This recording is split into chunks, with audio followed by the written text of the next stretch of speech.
Hi guys, Rene here and welcome to the workshop. Today it's not a road bike day, but still a very special build. I'm building an S-Works Epic hardtail for a customer, size large, in this beautiful pearl white color. It's absolutely stunning in person. This is my first Epic hardtail. I've built a couple of Epic full sus bikes before. And yeah, this is probably one of the lightest or the lightest hardtail frames out there. It looks pretty simple from afar, but if you look at it more closely, all the tube profiles are heavily sculpted, in this case for maximum structural efficiency. Threaded bottom bracket, that's always nice, and I really like that. Of course, two bottle cage mounts for marathon use, large diameter seat tube, so you can fit a variety of droppy posts, although we're not fitting one today. Yeah, obviously 2-axis front and rear, specialized haven't gone with a flat mount standard, so it's still post mount for the rear brake. Yeah, Fact 12M carbon, whatever that means. One interesting thing that I have noticed with the frame set, you can't see it now, maybe if I move it up, but yeah, now you can. With most frame sets, what you get as a headset is a very generic FSA headset or something like that. With this one you get a top spec Cane Creek Air, or however that is pronounced, which is super light, and if I'm correct, it uses some kind of nylon bushes instead of regular steel bearings, which makes them super light, much lighter than usual. Then for the rest of the spec, we have the beautiful blue SID SL, which is brand new for this year, and yeah, looks wise it's a really nice match with the white frame. Really like that combination. And yeah, other than that, super high-end builds. I had the freedom to choose and advise the owner for some really nice stuff for the equipment. So let's have a quick look. But first, the parts that you get the frame set. Also want to show you that. There's not much to it actually, because it's a pretty simple frame, nothing is integrated, it's a mountain bike hardtail. So yeah, headset top cap, plugs for the cable entry ports if you're going to need that. Then we have foam sleeve for the brake hose, some protective tape, and some liners for shift cables, which again we're not going to use today. Wheels, a pretty important part of any bike build, and this will even have custom wheels. So the rims are MVM 525s, as you can see. These are going to be built with Sapim D-Light spokes, so really high-end stuff. And the hubs we're going to use are very beautifully machined and super light matte black carbon TI boost hubs. I have used these on my own bikes before. Really neat indeed. One strange thing you get with these MV rims is they are 24 hole like most road wheels are, but you don't have a great selection of mountain bikes hubs that come in 24 hole versions, so that narrows it down a little bit. We wanted to use DT180s originally because the owner already has DT180s in his road wheels that I built him before with MV56 hubs, rims. But Carbon TI is a small brand, so they can adjust to different specs. They make a wide variety of stuff, so they also make 24 hole hubs for mountain bikes, so that's pretty cool.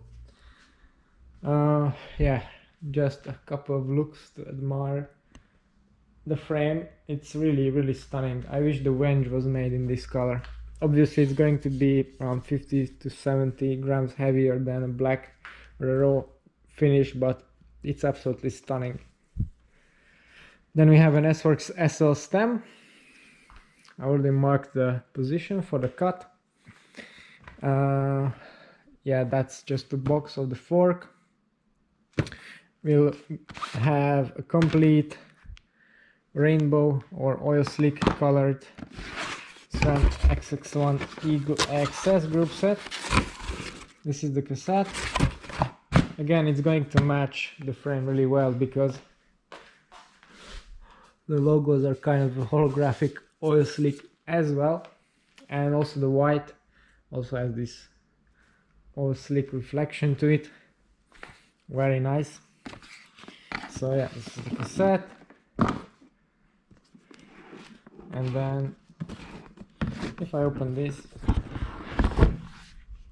we have the electronic parts and bits. Okay, that's it for the shifting part.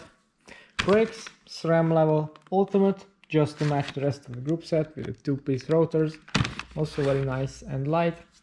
Then we have ceramic speed BSA dub bottom bracket for low friction, and also on the mountain bike long durability. 36 tooth eagle chainring for the Quark palmetto spider, and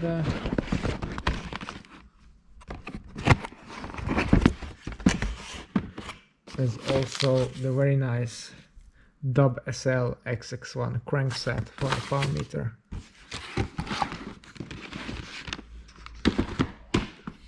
So that's that. Then finishing kit. Also I managed to choose some pretty special stuff. So we have a Berk Lucina saddle, very nicely made, very comfortable and crazy light, coming in at around 90 grams.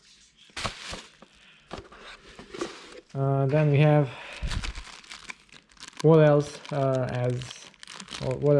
ESI silicone grips, and the bar and the seat posts are actually the ones that are pretty special.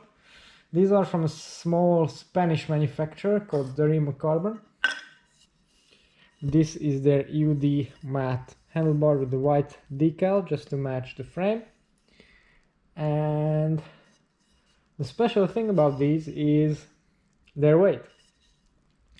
So for example, an Envy handlebar weighs in at around 190-200 grams.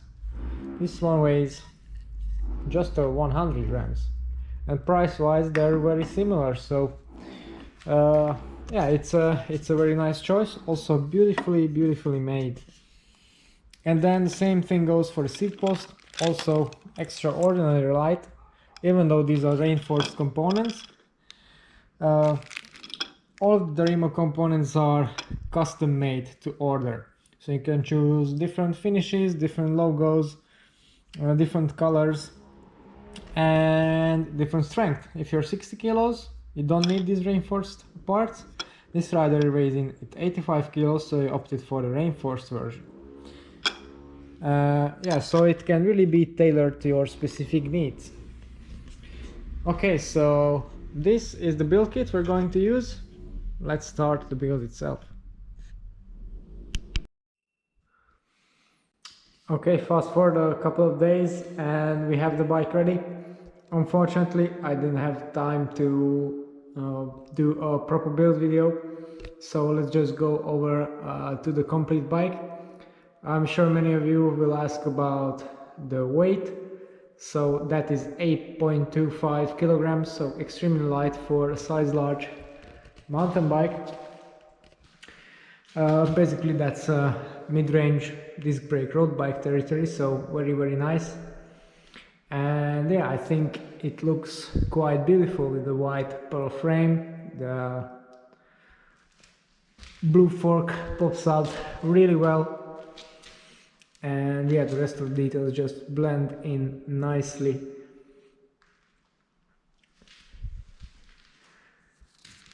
ESI foam grips, that's the marathoner's choice and the XC racer's choice, of course.